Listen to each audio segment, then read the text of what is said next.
start. I am very happy to be present here today for opening the new building of your university.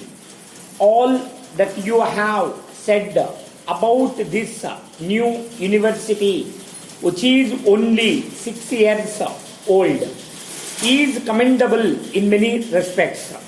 Although you have not had adequate equipment and the necessary wherewithal in the beginning, these serious shortcomings did not bother you. In right earnest, you started the work.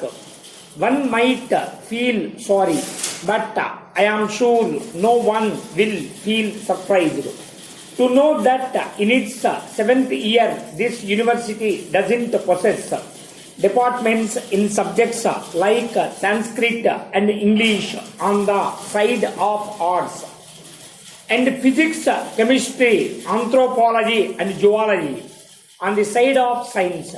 I need not say much about the importance of the Sanskrit language, which besides having its own vast treasure of knowledge, is verily the mother of the present day Indian languages of the North.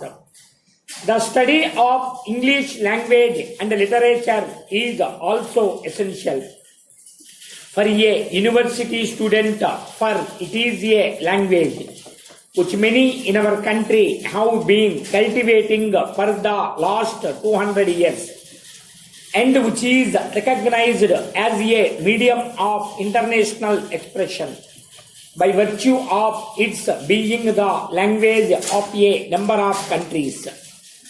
Equally important is the study of chemistry and physics, which are in a way the basic sciences, which go to form the foundations of all technical and scientific knowledge.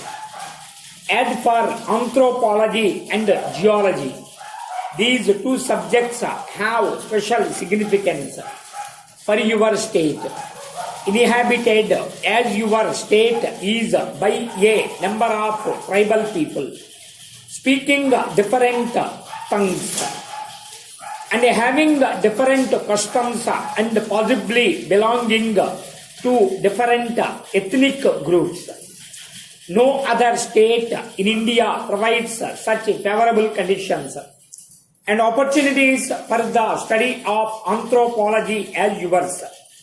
In respect of geology also, I feel that its study should have special importance for the University of Guwahati, for the benefit of not only Assam but the whole country. Assam is so rich in mineral wealth, which is yet to be tapped, and so far as the production of oil goes, your state has its virtual monopoly in India.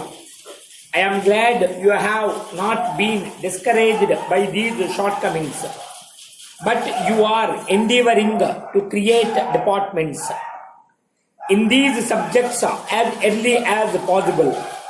I have not the least doubt that the government of India will on their part do all that is possible to enable you to do so. I must congratulate you on maintaining high academic standards in your university. It has been said in certain quarters that for the last few years, same of our universities have relaxed their standards. I can't verify how far it would be correct to say so, but if there is any truth in it, this trend is to be deplored and discouraged, because universities must always look ahead, and after imparting education must be necessity. Be upright, even strict in the matter of conferring degrees, destinations or honors. you have done the right thing in sticking to this ideal from the very beginning. I am one with you that in order to be fully useful to the people for whom a university services, it ought to be a teaching body. I am glad that in your planning you have kept this point in view. I hope the building which you have been enough to invite me to open today marks the beginning of your undertaking in that direction. Apart from imparting education, which is after all the real aim of a university, it will also help you to coordinate and centralize your academic activities. What has particularly pleased me in the Vice Chancellor's address is in his reference to the fact that your university is likely to provide a great meeting place for the different racial and linguistic groups inhabiting Assam. My own view is that a university, besides being a seat of learning, should also be a center of real cultural activity for the mixing of people professing different faiths, speaking different tongues, and having different customs and traditions. No other place can be more suitably than a university. This is because a university is singularly free from any kind of bias and the din and the turmoil of politics. It provides an ideal atmosphere for all people to come close together and understand each other.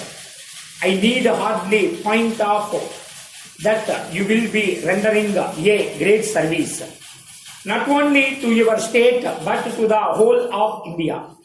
If you keep this objective before you, you will have rendered a great service to the nation if by sticking to your resolve you succeed in bringing all these groups together by providing them equal opportunities, thereby promoting mutual understanding and the good of all.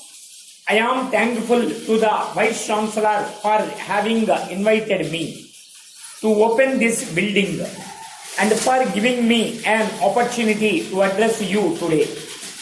I wish your university a bright future and hope it will succeed in tiding over the difficulties and will be counted as one of India's great seats of learning and education.